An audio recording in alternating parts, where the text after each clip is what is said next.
What's up, everybody, and welcome back to For the Minions, the weekly vodcast all about upcoming third-person MOBAs. What we've got this week, we've got updates for Ethereal, Overprime, Fault, and Predecessor. We got all four this week. We got all four for once. Thank God. Bingo. Thank God. And so that'll all be timestamped in the description below. And then I did do the poll this week, and then our discussion topic, we're going to be talking about sort of the fairness of comparing these games, and which I don't think we've actually discussed ourselves. So that's going to be interesting. And then, yeah, I'm your host, the Mangoose. Joining me, as always, is my friend and co-host, Jelly Knees. Jelly, how you doing? I'm fantastic, Mangoose. Happy to be here with you, you wonderful man, because we're going to keep this going. And with us this week, we've got PappaKay. How you doing, PappaKay? Hey guys, well, I'm excited to be here. I haven't lied to you. I watch it, I keep up, and yeah, I'm excited to talk about the games. Awesome. Well, talk to us about how you got involved with Paragon or the Paragon successors, like who your character was, what lane you played, all those good things. Okay, so I started off on Paragon when it first released the PlayStation 4. I think it was the beta. So it was the early beta test. I ended up playing Chimera because, I don't know, he just looks badass, you know, jumping on people, killing people. And then I gravitated to more when the game was more like a lot more characters. I was with Wukong and Seraph and Aurora. They were like the main people I played. I was constant. I think I got my first pentakill with Seraph at the enemy inhib by myself. And from then on, yeah, she was my main. So hang on here. We've got Chimera, one of the most toxic characters in the game. Seraph, one of the most toxic characters in the game. Aurora, one of the most toxic characters in the game. And Wukong, one of the most toxic characters in the game. Great. Yeah, we're really hitting it big. That's what I was thinking when you were listening to those off. I was like, those are all heroes that people absolutely love to hate and have gotten demolished by. But if you're the one doing the demolishing. Oh Seraph was so much respect for Seraph players. I don't have the hand-eye coordination for that. You had to be on top of your game to play Seraph really well. Much respect. The fact is, she could heal off of, like, if there's a bunch of minions, you can be fighting a 5 team and heal instantly just from I can't remember what it was called, when she would, like, the angelic thing where she would attack all the minions within the space. It was ridiculous. I used to say that Seraph and Yin would make you afraid of your own minion wave. Like, you didn't want to fight your own minions because they would just heal off of them. Ugh. All right, well, let's move on to the updates. We're going to bump Ethereal up to the front because we got some exclusive content from them. They've got their new map rework. We've heard about this before, and we know that they have Ice, Void, and Fire Lane. But now the Ice Lane looks like ice. The Fire Lane looks all desolate and burned out, and Void Lane just looks prettier. And we'll be rolling that footage of the map up above. So let's talk about this. So, Kay, you just now watched this. What were your impressions of the map? Wow. Like, seriously, I just got wowed. The animations, the frost. Wait, I've got a question. With the dragons, I don't know if you're allowed to say this, but I saw the dragon was in ice. So does it submerge from the ice, or is it already out of it? Like, and within the fire realm as well. And how does the different elements of the worlds, does it affect the gameplay? Because I just saw so much going on. It was so beautiful, and that was the beginning part, but just so many questions going through my head. So it's something that we've actually talked about in the future of having the spawning of, like, the ice dragon come from that shape that's in the back of the cave. For now it doesn't, but it is something we've definitely thought about and, like, have ideas for going forward as well. And then there was a little teaser at the end. Oof, I don't know what you're talking about. No, Yeah, if you watch the map video all the way through, it starts to kind of looks like it glitches out, looks like there's something wrong with it.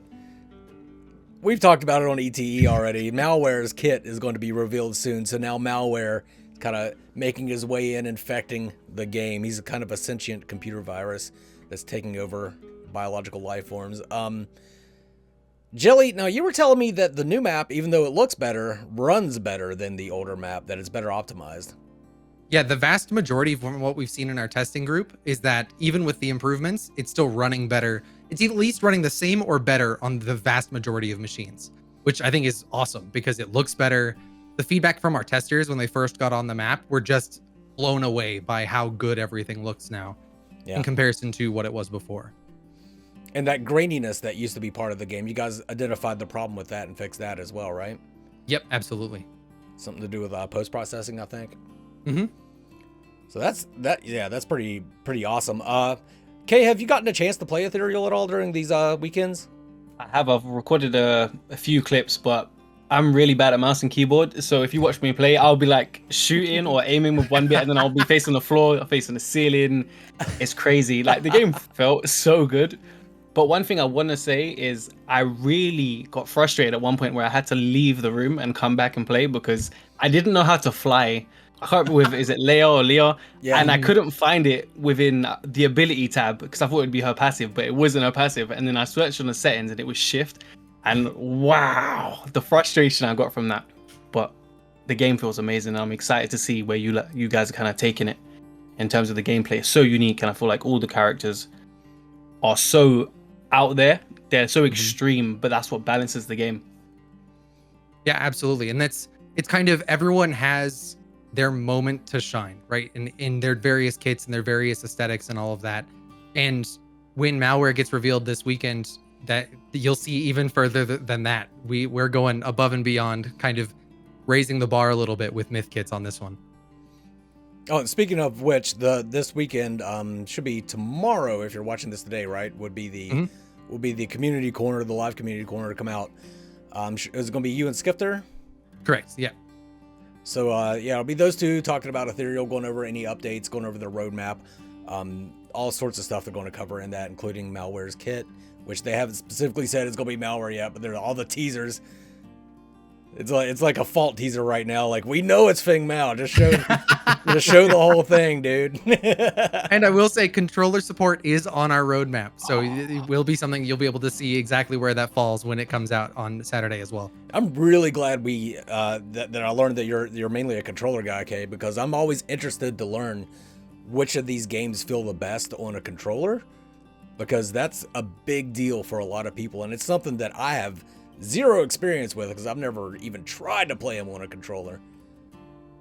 So, okay, yeah. So Fault feels surprisingly good on a controller. I feel like there's one issue they have, and they don't allow you to button map the controller well, or maybe it's to do with Steam, but so for example, a game like Smite, you can use the left analog stick where you can press it down and press another button at the same time. So I have more options to use items and active cards. Whereas on this, I can't. I have to literally pick between 2 or 3 because I can only press 4 buttons actually at a time. So I can't press 1, 2, 3, 4, 5, 6 and use all of my cards if I needed to. Okay. Overprime was really smooth, but someone from the Discord made a preset for the control pad, so it felt exactly like Paragon felt on the PS4. So it's unbelievably smooth, and whatever they've done, the game just runs very well. Only issue is turning left and right. The sensitivity isn't the most smooth. Right on. I'd actually heard people say that Overprime's controller support wasn't great, but like, okay, well, I'll get to that when we get into Overprime. Let's close out on Ethereal for now. I don't know do you guys have anything else you wanted to say about Ethereal before we move on to I guess Mangus, what did you think about the map? Oh, it's fan-fucking-tastic, especially if it's better optimized. The caves look so much better, the Wyvern caves. I didn't get no more giant snowball on the side of Ice Lane. Yes, I was about to ask. Like, I didn't get to see it, but like the whole green of Ice Lane with this big fucking snowball sticking out of the side of it. Yeah, I used to hate that, but yeah, that'll be cleared up now. It's going to be visually stunning. My only concern, especially with Ice Lane, is headaches, because I get migraines quite a bit, and I don't know if that's going to be too much brightness for me. So I don't know if there'll be maybe an option to turn that down, or maybe it just won't be as bad as I'm thinking it is. But I think just staring at constant white, I'll have to get some sunglasses on if I want to go Ice Lane. But when you're going to Ice Lane, sunglasses on. When you jump off, sunglasses off. Yeah, exactly. No, that's something we're actually really taking a look at with our testers and talking to them about as well, is because we know Ice Lane is really bright because it's a lot of white and light blues and all of that kind of stuff. It's going to be something we have to watch carefully. So as we get feedback from our testers on that, we'll adjust accordingly and make it as accessible to all, maybe even throw in a setting there to help as well. Right. I mean, if you remember with FaZe and Paragon, her original blind would white your screen. It was like getting flashbanged, and it was giving people migraines. It was giving people headaches, which they had. So they had to change it to the dark out instead of the white out. So yeah, I don't know, but yeah, the Ethereal's really fun. If you guys haven't tried it out yet, just a great time all around. Like you guys said, everybody's overpowered in their own way, which makes the game balanced in a way. You know, because when everybody's super, no one is, right? That's it's like famous movie quote. You might be like it might be fucked up that like that's a little fucked up that character can fly, but then you're like, it's a little fucked up that it has grabbed that flying character and threw him under a tower. I was like, exactly. See, everybody's messed up that Malaya got to 1 HP and now she's at full again. You know, everybody has their thing. Everybody has their niche in Ethereal that's like extremely strong and can be oppressive, but it's only oppressive if you let the enemy team get way ahead of you in farm. So don't do that. But again, with the size of the map, it's a little easier to come back and to regain farm, because the enemy team can't be everywhere on that map at once. You have opportunities to come back in Ethereal, which is nice. It's nice. But let's move on from Ethereal and get into Overprime. And we kind of talked about it a little bit, and this wasn't even on my list of stuff to talk about, but I want to talk about this controller support, because yeah, I was told, and I didn't know myself, so I told somebody else that their controller support wasn't that good. I figured their controller support would be great just from watching that console demo that they did. I would think if they've gotten that far with their controller support on console, that it would be great in game. And Kay, you're saying that it was pretty smooth, except for the sensitivity of turning left and right. Yeah, I felt like it was very smooth. Again, they had a similar issue, now I'm thinking about it, when it came to using items and stuff. It wasn't very clear. I feel like maybe the issue was there wasn't actually controller support in the game, in terms of it wasn't a setting you can just put on or plug in your controller and work. I had to literally download a pre-made config from someone who put in their Discord. So all the buttons on screen were showing W, X, and stuff like that, or like 1, 2, 3, and 4. So I tried to heal. I think I posted a small snippet on my TikTok of everyone has a bad game, and it was literally the first game I died to the jungle, and the amount of flames I got from my teammates, and like really a lot of toxicity in that first match. But after that, the second game, third game, it was really, really easy, I felt like, personally. Yeah, right on. I wonder if it's also a PlayStation controller versus an Xbox controller thing. If there's some kind of disconnect between the two that is causing one more frustration than the other. I did use a PS5 control pad, so that could be a possibility. But also, it surprised me to hear that you got flamed for dying in the jungle one time, because my first game, I died in the jungle like 4 or 5 times, and I was flaming myself at the most, but my whole team never said a word. And I was like, I don't know how I'm not getting flamed to hell right now. Well, for Overprime, they released in their work in progress yet another new hero, and it's kind of an anime sort of intro for her. She blinks into a rampage and then pulls out her sword and does like a crazy all across the screen slash on rampage. I'm gonna go ahead and voice my concern right off the bat. It didn't seem like she did anything different than Kalari, just way flashier. Like Kalari could teleport to somebody and then lock them down with several slashes. This hero teleports to somebody and then locks them down with several slashes. The visual effects were the same, like red slashing that you would get from Kalari. Like it was just surprisingly similar. If they didn't say it was a new hero, I would have thought it was a Kalari skin, right? That's exactly what I thought. I thought it was a Kalari skin.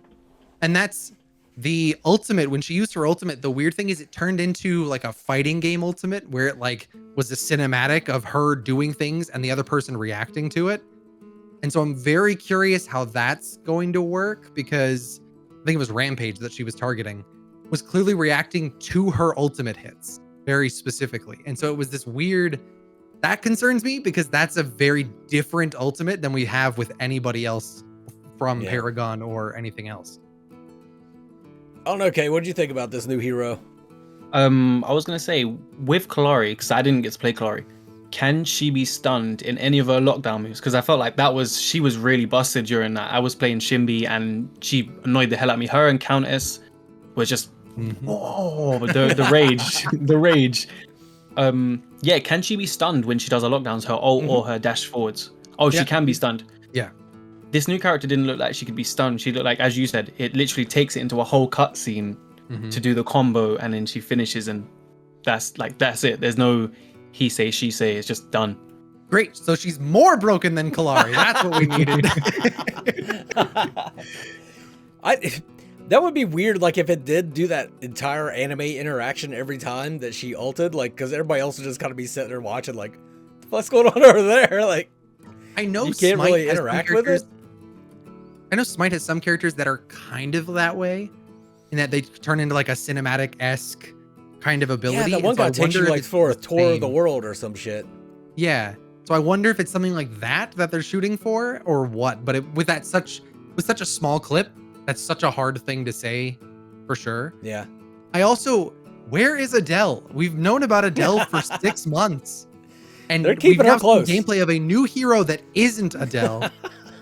I'm confused.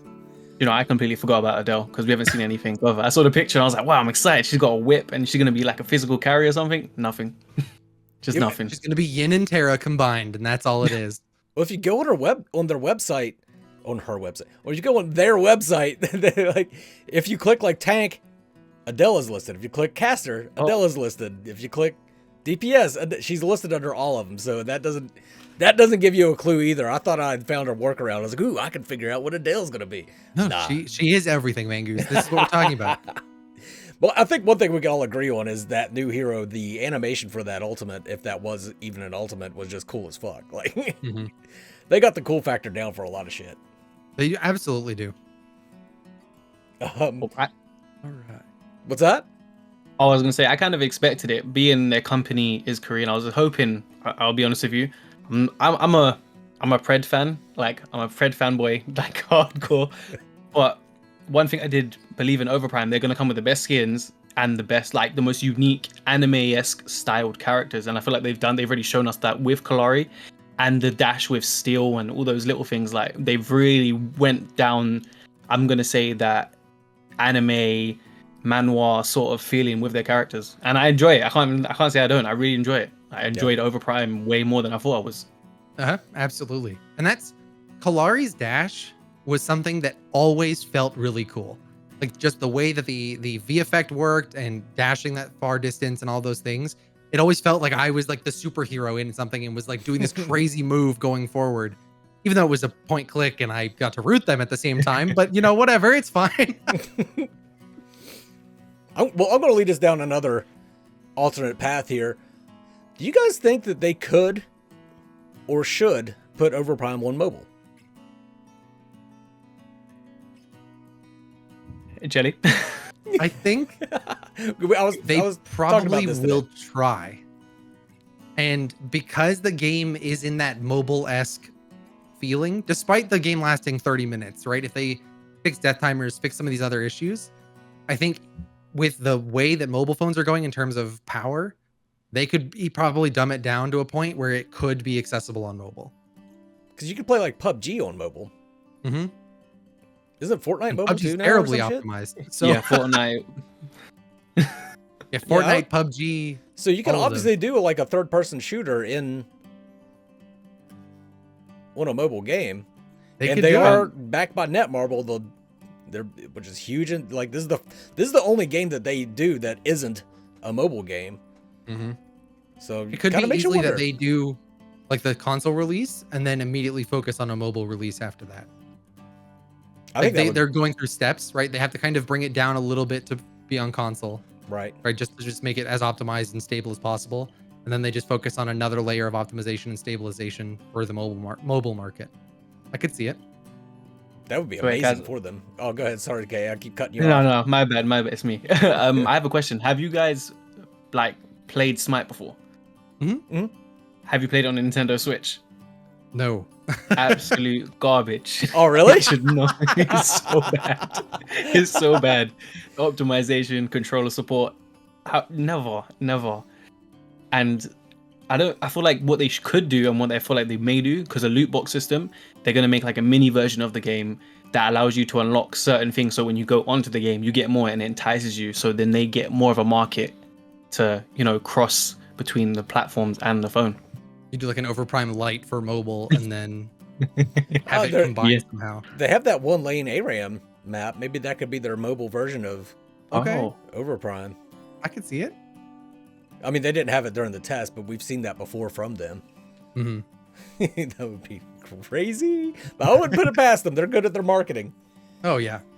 Now, the actual stuff that I have on the outline. So they released their dev diary, which included sort of a bit of a roadmap of the things that they learned that they need to work on from the beta. And listed are the mini-map, I didn't really have a problem with, animations, which some of them had some problems, in-game UI, server issues, optimization, mana depletion issue, Thank God. and the res timers. So out of all of those that I just listed, Kay, which do you feel is the most important to you? Minimap, animation, UI, server issues, optimization, mana depletion, and res timers. I'd say the res timers and then the mana depletion. The other ones I didn't have a problem like with. Maybe it's because of my PC, but yeah, there was only those two I really had an issue with.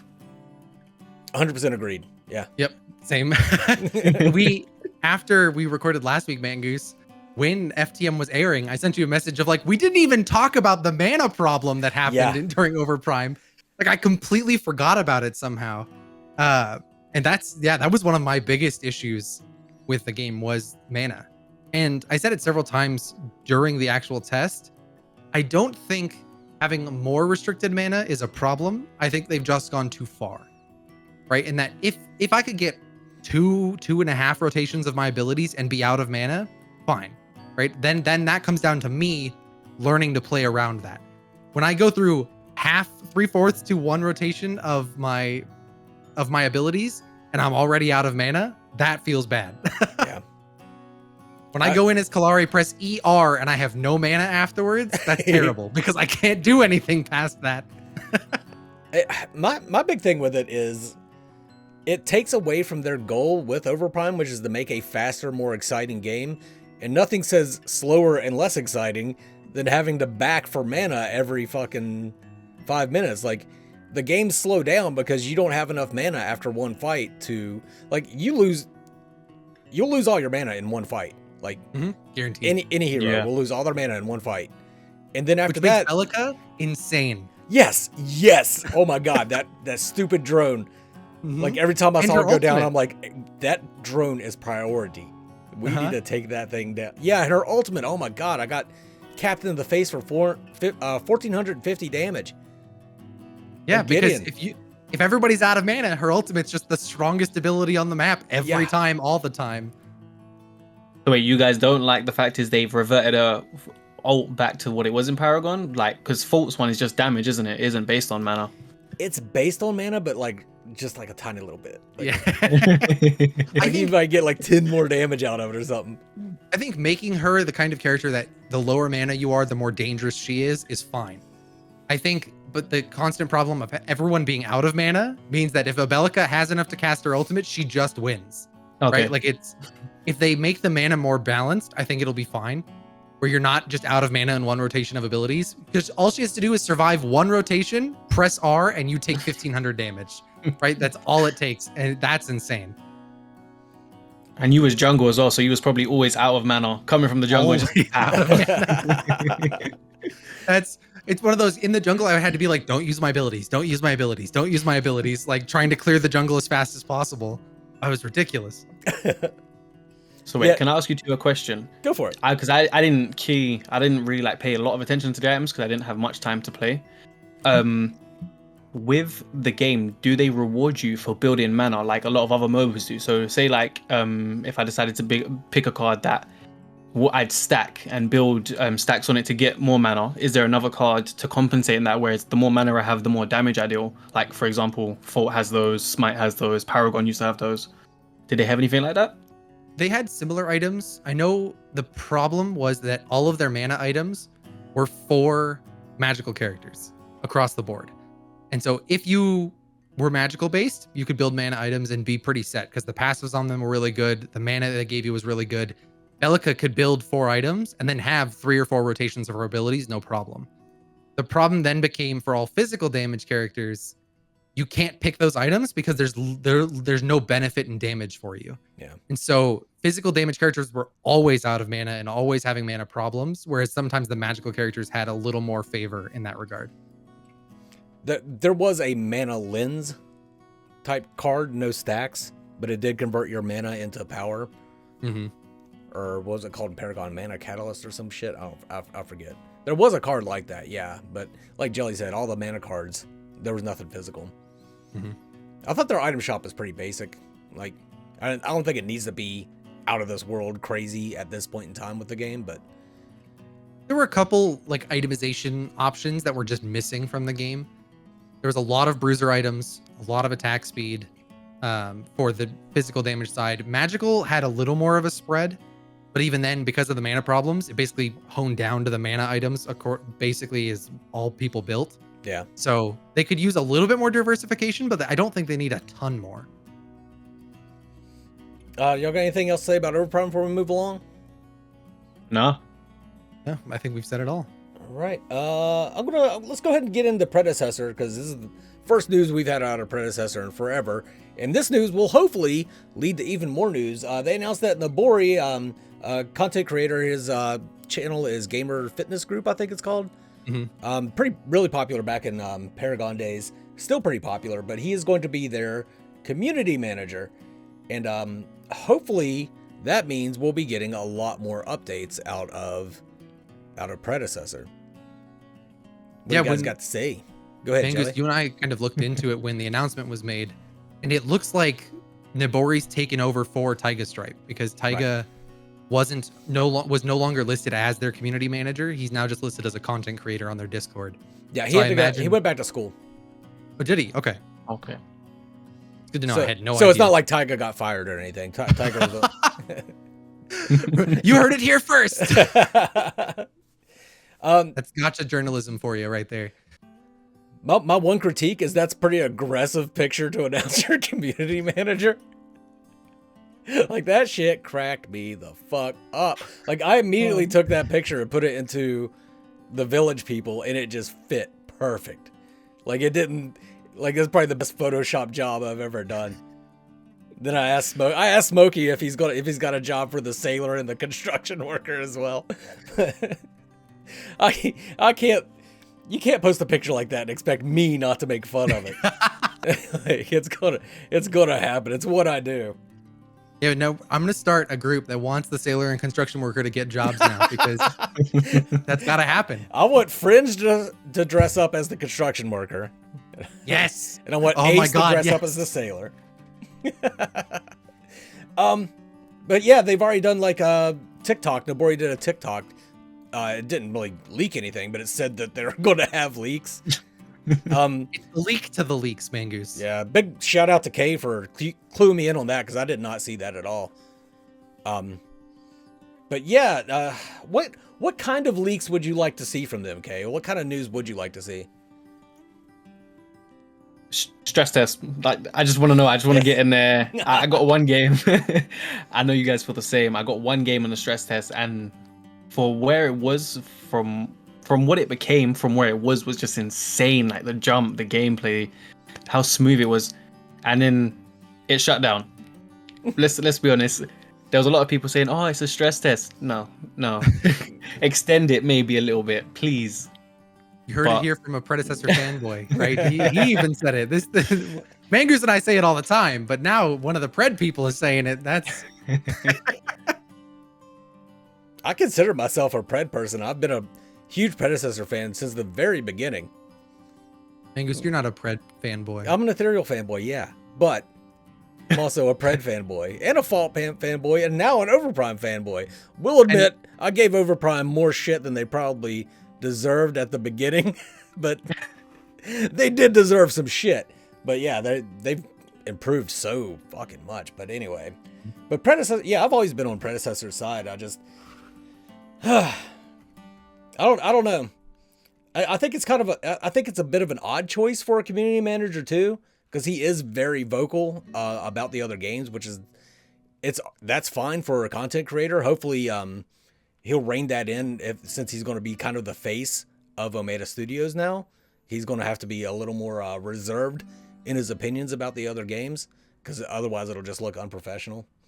And I don't know. We haven't gotten a lot of Paragon content out of Nobori, and all of a sudden he's the community manager. It's kind of weird. Kind of weird to me. Mm-hmm. But thank God. Did you guys? Oh, sorry. Go on. I just thank God we got something out of Predecessor, and hopefully this means more. So, go ahead, Kay. So what I find weird is I didn't know until today that a lot of the companies follow each other on Instagram. From what I saw, if I'm correct, I saw a strange amount are followed by Overprime, and then I think also Pred follows one of them. But then a lot of the people who are like partners with all these companies will get at the other games, and I just don't get it, because aren't they all going for the same thing? I mean, every interaction I've had with other devs from the other games has been nice, right? We've never publicly have any of them come out and been like, no, screw you guys, right? And we're screw you guys back, right? That's never happened. I mean, I know Ethereal and Pred have been always super cordial with each other. As I said, I think it was last week, the old guys on the block, but of the four of them, right? But everyone's been super kind. It makes sense that everybody follows each other. Plus, they're also trying to watch for what the others are doing. Like when they announce a stress test and maybe coincidentally have a stress test at the same time. I don't know. Crazy. Couldn't possibly happen at all, let alone twice. But I mean, it's really cool to see some camaraderie in that regard of them following each other and kind of trying to theoretically boost each other up at the same time. I think it's the main thing people need to always remember is no matter what your feelings on the finished product, the people working on it are also Paragon fans that are doing their best to realize, like, to create something for the Paragon fans. Maybe it's not the thing that you want for Paragon, but it might be something that somebody else wants for Paragon. And we're all just people, and it's all they're all doing their absolute best. If their best doesn't cut it, then their game will fall to the wayside, and it doesn't matter what you say about it. You don't have to talk mad shit about them to make them go under, because they'll go under on their own if their game isn't up to snuff. Absolutely. Could I ask you guys a question? What would you like to see from Predecessor? Like, what is the main thing? Maybe a hero, a map, like something. Roadmap. I want to see a roadmap. That's what I want to see. I want to see their plans, not like to the detail, but general plans for what they want to do this year. Like, this is our goals for this year. I want to see their goals, their stretch goals. I mean, I would love, of course, to see new content from them across the board. But I think the thing that is always in the back of my mind for Pred is their monetization. I really want to see what their monetization is, because that can make or break a game by itself. If it's really aggressive, if it's really friendly, what it's going to be, what they're doing battle passes, are they doing loot boxes, are they doing all of these other things, right? We don't really have an idea of anything from Pred in that regard. Yeah. That'd be good. So is Ethereal doing? Have they announced any of that stuff? Or for monetization? Yeah, it's pure skins, no loot boxes. We've talked about battle passes in the past, that we plan to implement battle passes, but they won't be available right off the start. But it's for lack of a better way to put it, fairly generic monetization that you see from the other free-to-play MOBA titles out in the space. So you wouldn't consider having boxes, but you can buy the skin outright for a little bit of extra of whatever your currency will be, and then also having a battle pass alongside that, and then events, so you could like monopolize what you have, but then you're giving people more of an option. People who, you know what I mean, just live on these games, which, you know what I mean, there's a lot of people that do that to either invest their money in. Oh, sorry, yeah. Quinn. No, go ahead. Oh yeah, no, I was just gonna say to either put money in or put time in. So it's like, you know, you can earn it if you play long enough, but do you know what I mean? Yeah, so we've talked about ideas of like being able to earn skins just by playing the game, but I can't give anything official at the moment, right? It's still in the early process for that. Just the main thing that we have announced is that just direct, there's a store for the skins, purchase what you want, that kind of thing. Mangoose, what do you think of that? Sorry, if you don't mind me asking. I'm not a big fan of battle passes. I think if they're implemented well, they can be great. It's just not something I've ever really liked all that much. I definitely prefer being able to just outright buy skins than rely on loot boxes to unlock skins. I think loot boxes are fine as long as it's just all cosmetic. And I don't know. Everybody needs to be able to sustain themselves in order to carry the games forward, and how they do that we've seen that with Fault. It can really affect player opinions of the game. And the other thing too that I think people need to kind of realize, Predecessor, everybody always says Paragon was free, Paragon was free. For about 6 months, it was not. Mm-hmm. You had to get really lucky and get a key, or you paid for it. I paid for it. Yeah, Paragon wasn't always free. People need to get that through their heads. It wasn't always free. So like, And they had loot boxes in the game from the start.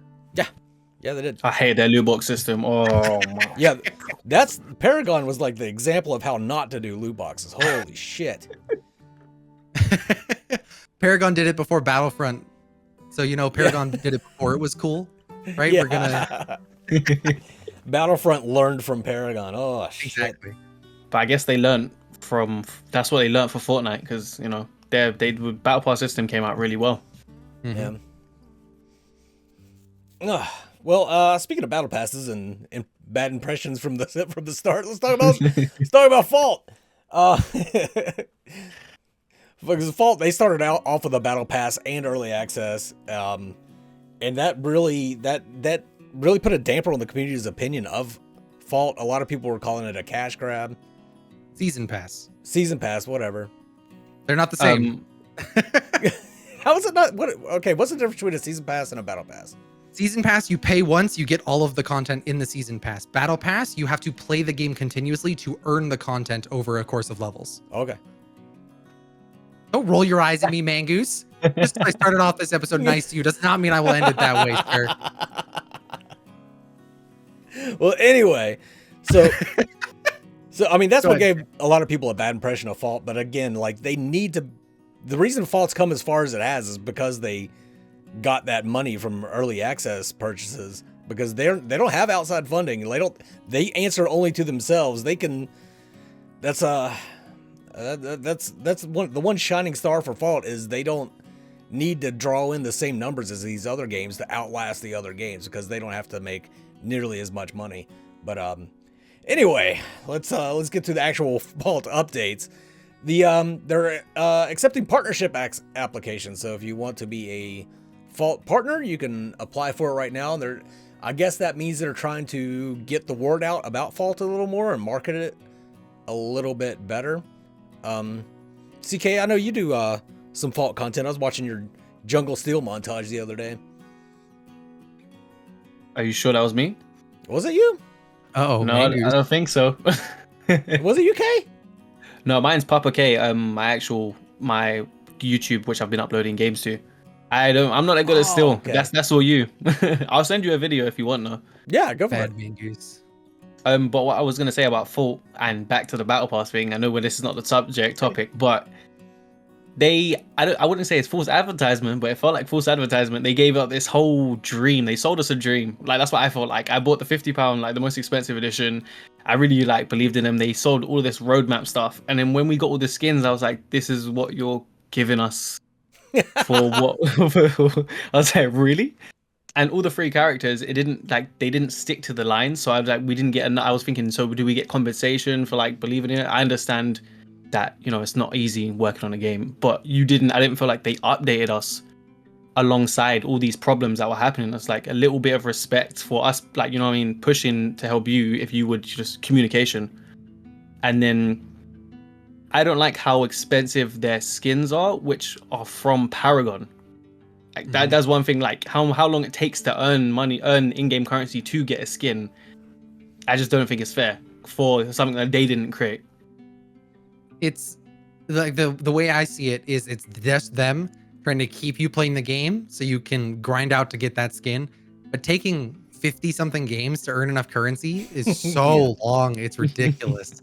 When the game came out, I grinded the hell out of that game, right? Playing it every day, hours and hours a day, right? And I don't think I got my first Paragon skin with the in-game currency for like 50 hours, maybe, like something, because I was going for the highest, right? I'm not going for some of the cheap skins. I'm going for something big. right? And that's a long time. That's a long time to have to play a game in order to get something for free, no less. Yeah. I mean, I think they adjusted that from the beginning. Mm-hmm. Like, it's adjusted now, but yeah, especially when it first released, grinding up enough currency to get anything was just a huge pain in the ass. Mm-hmm. Oh, And I still have no skin marks. do you have no skin marks?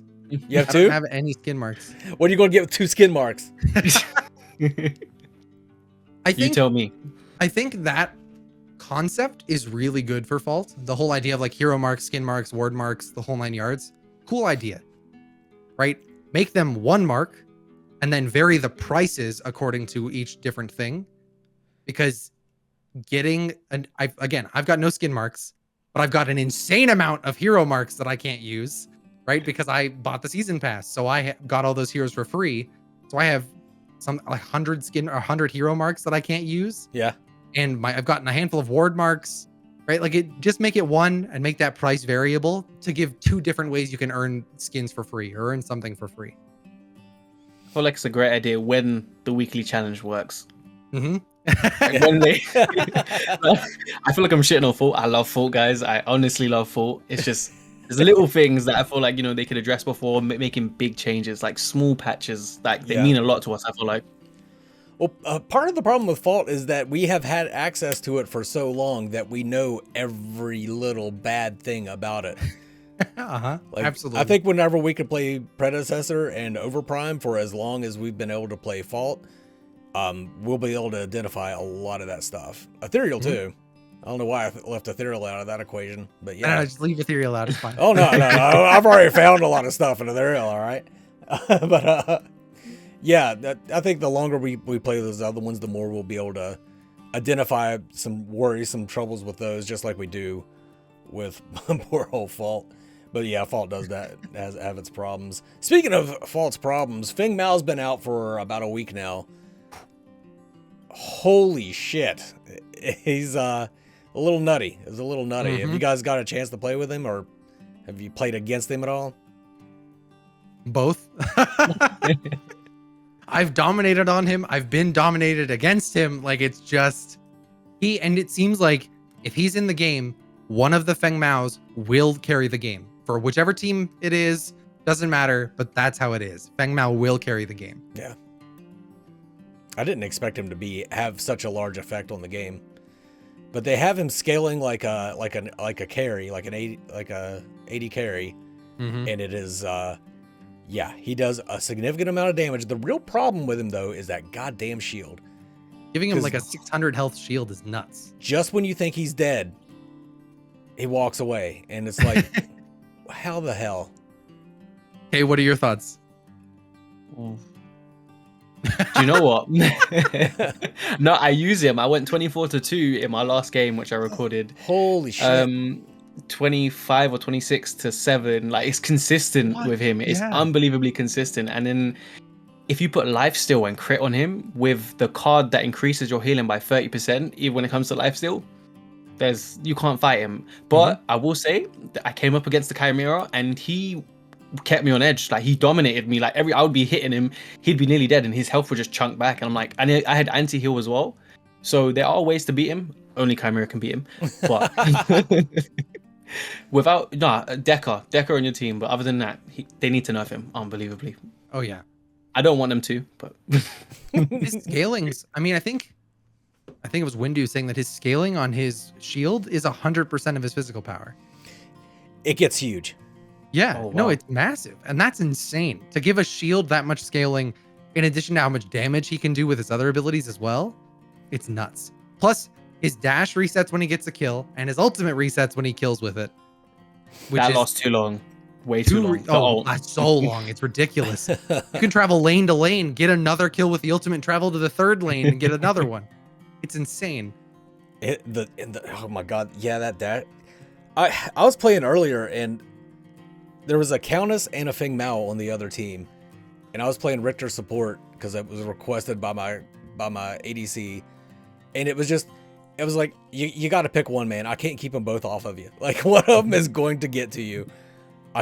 Even when I would lock them both down, like I'd catch them both in my ultimate, they would both blink to him, and I would have to pick which one I'm going to pull off of him. And and it didn't matter which one I pulled off of him, the other was going to kill him. Like there was no chance. No chance. And it's the crazy thing about Feng Mao ult being an execute and resetting when it kills somebody is typically in other games, the ultimates that reset that also execute are single target. The issue with Feng Mao ult, and I think Predecessor said that their Feng Mao ult is also going to reset on kills. Yes, they have said that. The problem is it's AoE. So all I have to do is line it up just right where I get my execute and damage everybody else, and then I get to recast it again, potentially getting another execute and damaging everybody else. I can stack the AoE damage on all of the enemy team members in a good team fight, which means I'm unbeatable. There's no winning against that if it's done right. Yeah. So wait, here's a question. I don't know if it was just someone just talking out their ass, but in the feedback, the full feedback chat, I don't know if it was one of the admins or someone replied and said that his ult should do 50% health damage or 50% damage. I don't know what the scaling was, but it doesn't right now. And I don't know if that was actually just someone playing the game or what, but I was confused. So I just wanted to know if you guys knew anything about it. So I haven't heard that, but I felt it. When he isn't executing, his ultimate does no damage. Yeah. Right. If you misjudge that timer, that execute health range, you'll do next to no damage, and that's that. It doesn't matter. I've done it a dozen times where I'm just like, okay, they're getting close. Let me hit them with something and then press R to get that execute immediately. And then I misjudge it and they don't go down at all. And then they just turn and kill me because now my ultimate's down. What am I going to do? Yeah. So it wouldn't surprise me to hear that, but it's also terrifying to hear that it's just that it may not be doing as much damage as it should be doing. No, that's in his tooltip. If they're not below execution range, it does 50%. Oh, okay, that's what damage. It was. I was very confused. Thank you. There was one more thing, but I forgot. I'll come back to it. Oh, Feng Mao's dash is broken. It doesn't work. It gets caught up in gadgets, slow, like anything that has like a wall. I don't know how it works within game development, but anything that has something that could stop it, it stops. Mm-hmm. So you can go teleport and you just teleport on your spot. It's really confusing. The hitbox on it is super weird. Like it has to be cast in the most like open area in order for you to know that you're going to go where you're trying to go. It's a very strange ability. Yeah. It acts like a blink, but behaves like a dash. And so it's this weird thing. But it hits. Like it... Yeah. Mm-hmm. Yeah. The whole kit is nutty. I still want to switch the Q and the right click back, please. You know, the amount of times that I shielded when I was trying to dash and dashed when I was trying to shield. I haven't played him PvP yet. I've just played him PvE. So please give him a go, please. my only experiences with him is trying to defend against him, and that's been a horrid experience. We'll get another Mangoose video of you going 25-2 on a character. Well, do you know what? I feel like he is the most balanced character for ranged on solo. I feel like right now he is in the perfect spot for solo lane, because every time I've come against a Muragesh, like really good Murageshes who are like max level mastery, or like a Murdoch in solo lane, he's the only character I can seem to play that allows me to keep up with them and actually, you know what I mean, bully them. I can go to the jungle, farm, come back, and still be able to like keep competition. I can see that. Yeah, I'm pretty successful with Greystone against like a mage. Not against the carry though. Like I can go. I had a game the other day where I went up against a Master Muragesh and actually dominated that lane with Greystone. And Greystone actually does really well against Feng Mao. You wouldn't think so, but he does really well against the Feng Mao off lane. So that's kind of a bit of a rock paper scissors there. Because, yeah, I think Feng Mao is definitely the best option if you're up against like a Murdoch or a fucking Grim or some bullshit. Oh, I hate that so much. Ugh. All right, you guys got anything else to say about Fault before we move on? Nope. Nah. All right, let's get to the poll. Now, the poll, a lot of people, like the way it's set up, people misvoted quite a bit. but Pred got 41%, Overprime 20%, Fault 15%, and Ethereal 24%. No, So, I don't think people misvoted at all, man. I was going to say, Jelly's going to be like, no, this is correct. This is right. No, so I will work on the poll and see if we can get the names put on there, because I think a lot of people just can't identify these games by their logo, especially Overprime and Fault, because they look, not Overprime and Fault, Predecessor and Fault, because they look almost exactly alike. Mm-hmm. Now that I think of it, Ethereal and Overprime look a little bit alike. They're both sort of circular. I guess a little bit, yeah. Yeah. But I mean, this is the first time, I realize these are semi-skewed, right? But this is the first time we've seen Predecessor be below 50% in our polls. Yeah. Which I kind of expected after the Overprime. By 9%. I mean, that's, to me, that is, while there is some margin of error there, that's significant enough that they actually could be below 50% in the actual numbers as well. And that's like an almost 20% drop from what we've seen in the last poll. Yeah. I figured we would see a drop after the Overprime closed beta test. I'm with UK. I still like Predecessor, or maybe I'm not with you, but I like Predecessor better than probably the rest of them. But I think, Overprime really did impress me, but I think I still would prefer to be playing Predecessor rather than Overprime. I don't know. What do you guys think? Oh, you can. So, okay. I prefer Predecessor it felt like a better Paragon, I'll just be honest. It felt better than what Paragon was, and I enjoyed that speed, the pace. It wasn't too much. I feel like Overprime was amazing. Like, I talked a lot of shit about Overprime for so long. But they just didn't have that feel. It felt like a different game, and not that that's bad. That's really nice, because you could probably have Overprime and Pred like living alongside each other. It's just it wasn't what that nostalgic feeling I was looking for, which Pred came with, and then slapped me in the face with here's something new as well. So I enjoyed it, but I appreciate what Fault's doing, and that's one thing that does annoy me about Predecessor. They're not giving me nothing, and it's kind of making me lose a bit of faith. Yeah. Yep. Which I love to hear, for lack of a better way to put it. I love to hear that you're saying that, because Mangoose and I have been assuming that about the Predecessor community for a long time. And so to get someone from the Predecessor community be like, yeah, that is how I feel. Great. I feel vindicated a little bit. I'm not just like talking out my ass here.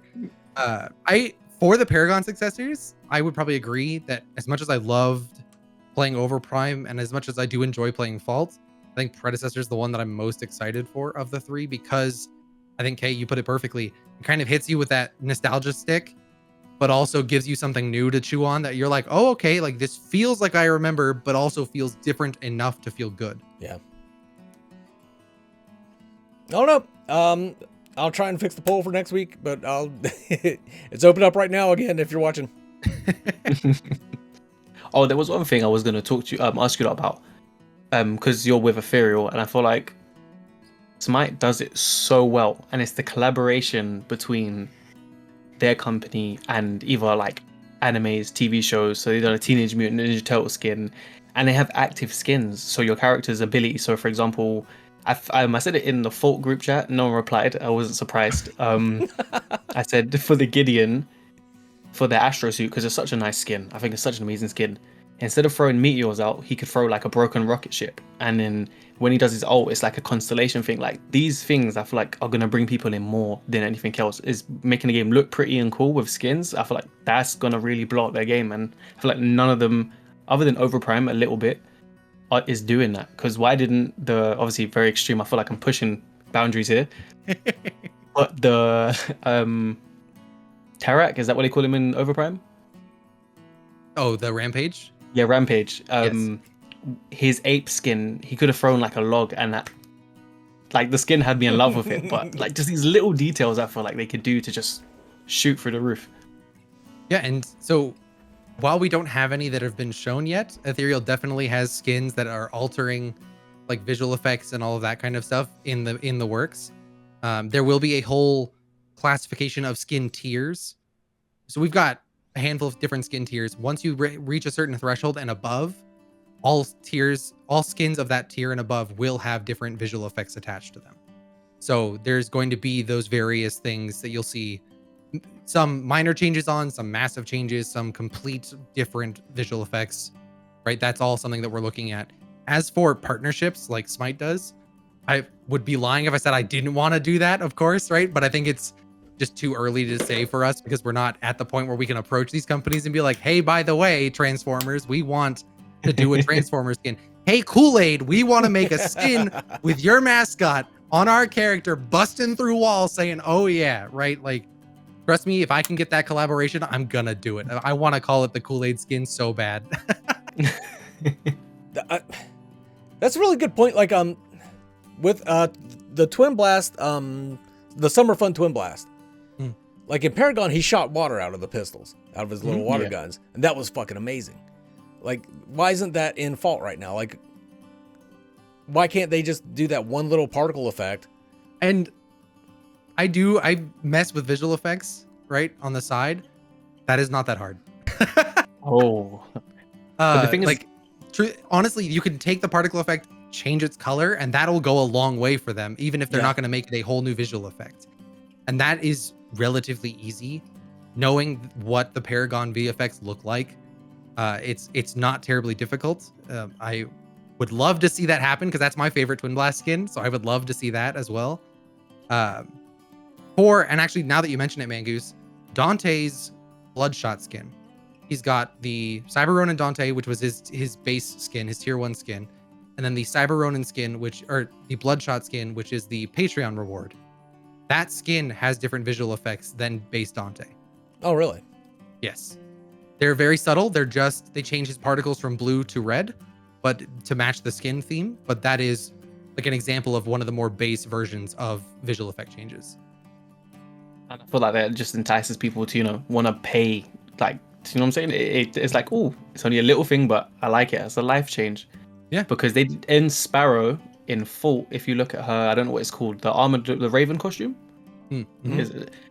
In Paragon, the arrows were actually blue, if I'm correct. And then in Fault, there's no effect when she shoots. And then her Star Wars Jedi looking costume with the cloak, she would rain red arrows, if I'm correct, in Paragon. I may be wrong, but I'm sure one of her skins did. And then this is just the same. There's no small changes. And the little things go a long way in that regard, right? Yeah. That's huge. And we talked about little things. I mean, hit stopping, Mangoose, you've brought it up in 2 videos recently. Hit stopping in Overprime is a little thing that goes a long way to show impact of basic attacks, right? And that's something that can push people over the edge between do I want to play this game? Do I not want to play this game? Do I want to buy this skin? Do I not want to buy this skin? They can look at that and see, like you said, a rocket ship coming out of the portal.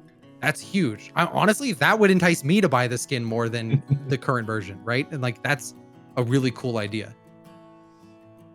Yeah, I think skins play a huge part. Just skins and just character design in general play a huge part in attracting people to these games. So I think the character design is really kind of what brought a lot of us into Paragon. Like, it just, they had cool characters. Like, it's a mixture of, like, you got Grux just swinging like crude clubs, but then you got like Murdoch with like a space rifle or some shit. Like, that stuff is a huge draw.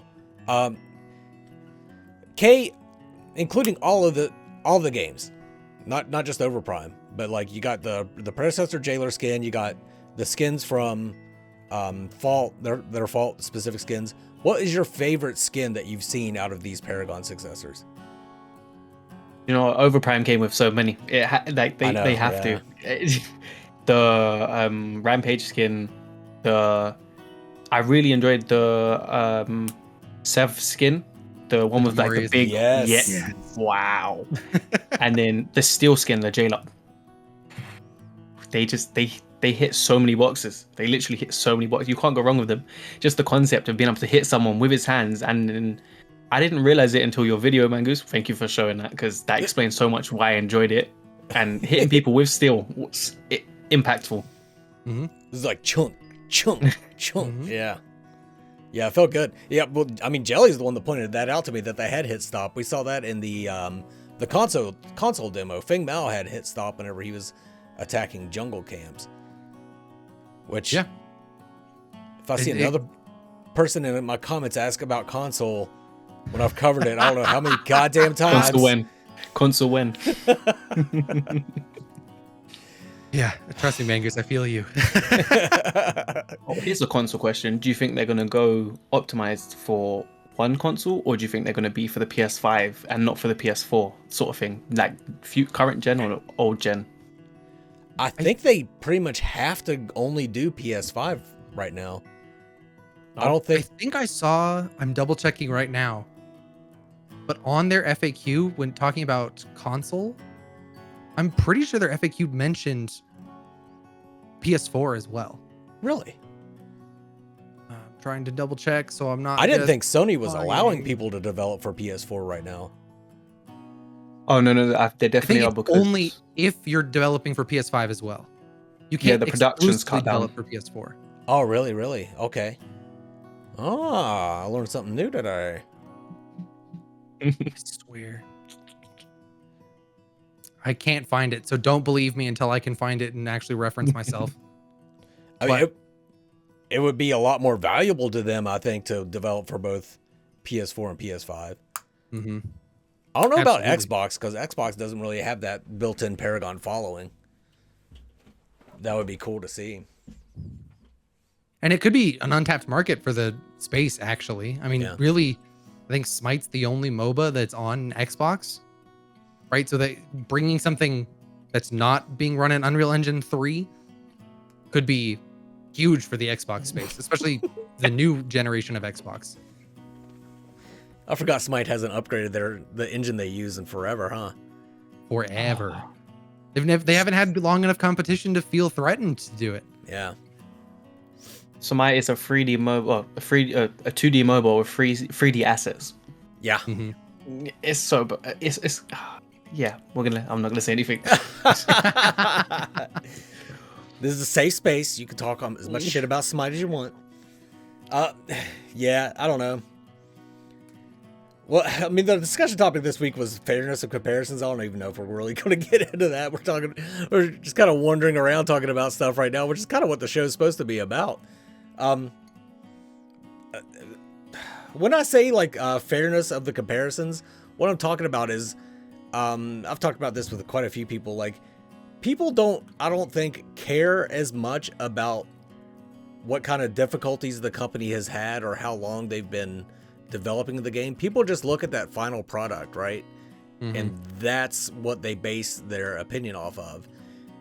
Do you think that's fair, or do you think that people should actually take into consideration that like Fault isn't as well funded as Predecessor and Overprime, or that, you know, Overprime hasn't had as much time in development as Predecessor or whatever? Do you guys think that people should take that into consideration, or no? Okay, I'll let you take this one first. It's a hard one, because you could say that Strange Matter shot themselves in the foot, because didn't they say they didn't want to have that so they could have free like reins on their products and like on what their game is? Is that like right or no? I think so, yeah. I think so. You're right. You can't really like. Yeah, they do get a lot of shit. I feel like they're doing the best right now, because they're giving us a product to play. That's where the only issue would lie. Is there are a lot of people who I saw streaming Overprime was shitting on Fault, and then now they're going back and streaming. When Overprime finished, they're going back and playing Fault and streaming. I'm a bit like, but didn't you just like just completely get onto this game? Whereas Predecessor has had a lot of funding, and obviously they've been working it for a lot longer. But now Overprime is backed. That time frame doesn't really matter, does it? Don't you think so? Because they have such a big team compared to all the other companies. So it's a bit like, I just feel wherever you decide to put your hand is the food, that the abundance of food is you're going to get. Whereas everyone, I feel like, have chosen their path, so it's up to them. Yeah, I agree. I think it's one of those hard things of, right, especially for like Ethereal compared to these Paragon successors, right? It's, if you look at them, the Paragon successors had 2.2 million or a whole bunch of millions of dollars of free assets. Ethereal does not, right? And so there's the aspect where I want to be like, you can't apples to apples compare those things because Right. they're not the same. Mhm. But at the same time, as a consumer, I can be understanding of that concept, but it doesn't mean I need to approve of it. And Mangoose, you made a video, I think over a year ago now, talking about that kind of idea of indie company, cutting an indie company some slack, but not just letting them get away with murder at the same time. And I think that's a hard distinction for people to make a lot of the time. And I think it's perfectly understandable for people to just judge on final product or on what they've seen and not the road to get there. Yeah. Right? Like I guess as an example to this, Ethereal's been in development for 4+ years, right? And has had several times where they've announced a pre-alpha date and missed it. If we were getting judged for the road up till this point, all of what we're doing now would be heavily mired by that. On the flip side of the token, right? Would be heavily mired by, well, they've done nothing, so push them aside. And to an extent it is, but it's not across the board.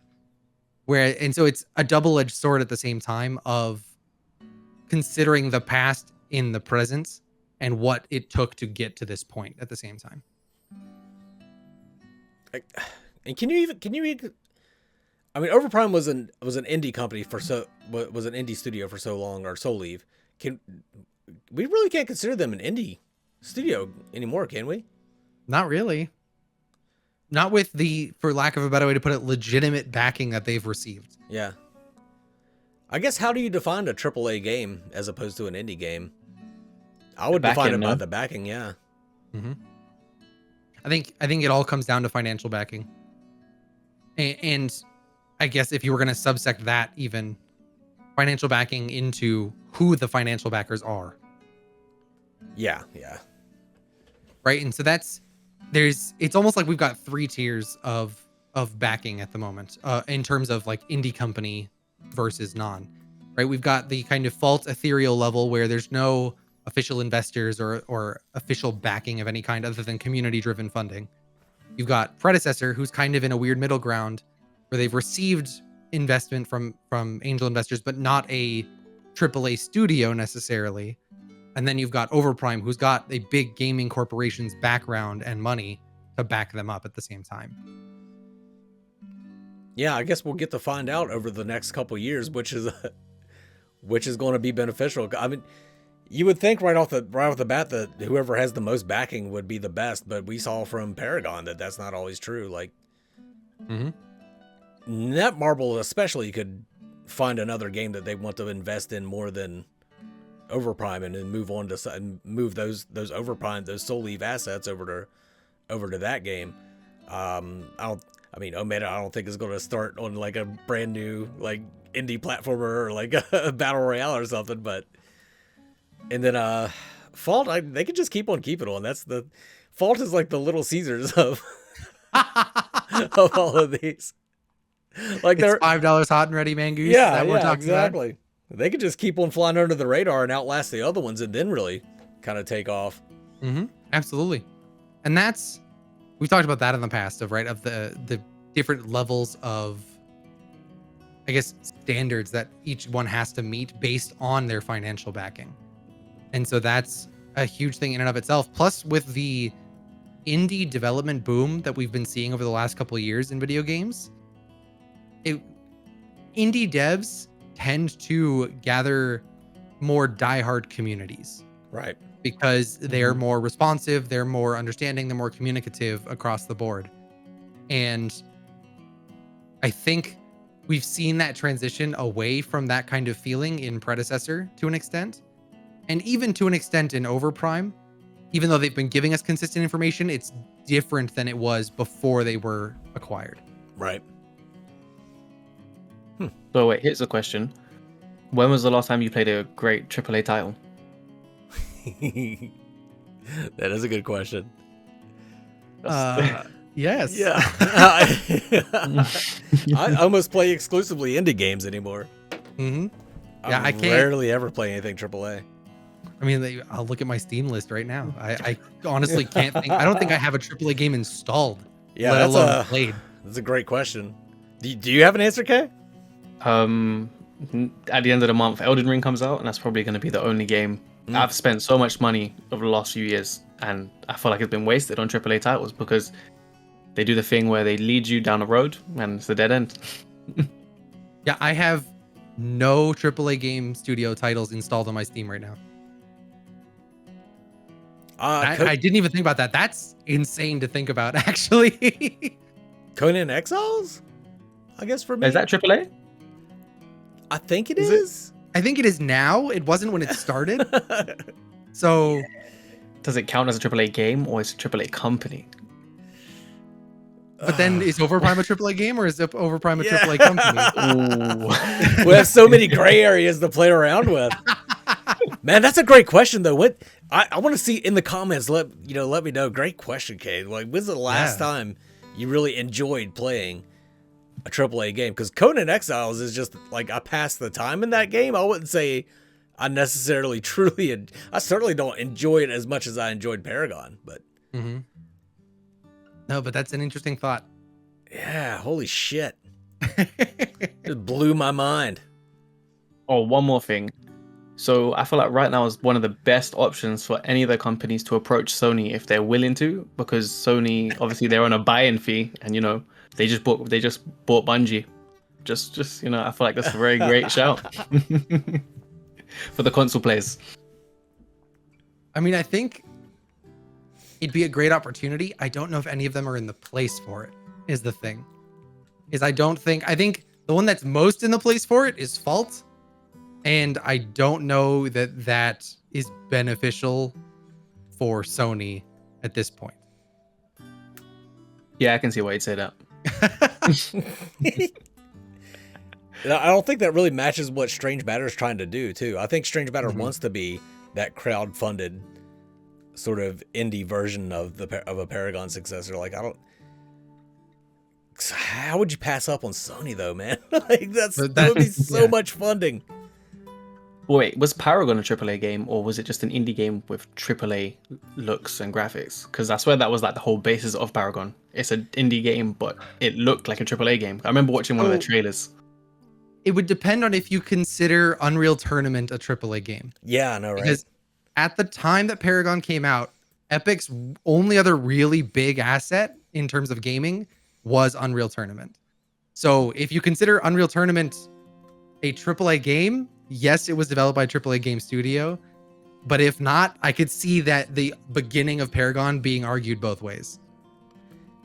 Yeah, I mean, like, that was just kind of a passion project for Steve Superville. Like, and it wasn't even really intended to be a major game at first. It was like more just showing off some of their techniques and assets and trying to sell the Unreal Engine more than actually sell a video game. That's so yeah, Paragon assets in their marketing all over the place now. Yeah. And I mean, Epic is a AAA studio now, Fortnite, hands down. So. Oh yeah, easily.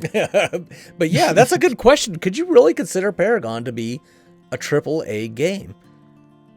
Kay, you're blowing my mind tonight with all these questions, man. I'm gonna take it. Thank you. The kind of questions we ask going into the future with FTM. Do you think Paragon was a AAA game? Yes or no? And then we judge them accordingly. Yeah, because making a game requires a lot of experience, and if you look at it that way, then you couldn't really consider Overprime to be a AAA game, just an indie game with AAA assets, because this is their first time, not Netmarble's first time around, but Soul Leave's first time actually creating a game. So at that point, is it more about AAA devs than it is about the studio? Ooh, that's a good shout. If you're a brand new studio, but you've got all AAA devs from a previous studio, does that make you an indie company? I don't know what to say about that. You hear these game companies get acquired and then mass leaving happens and they go start their own studios. But they start indie studios. They normally it's normally specified when they do it. But indie, what's the definition? That's what we're describing, right? Is the definition of indie. Are they indie because it's a new studio, or are they indie because they're new devs? Or is it indie because of the monetary threshold, that the assets that they have available to them? Or is it indie because of the type of music that they play in the background of their game, right? Like, How many of them have handlebar mustaches?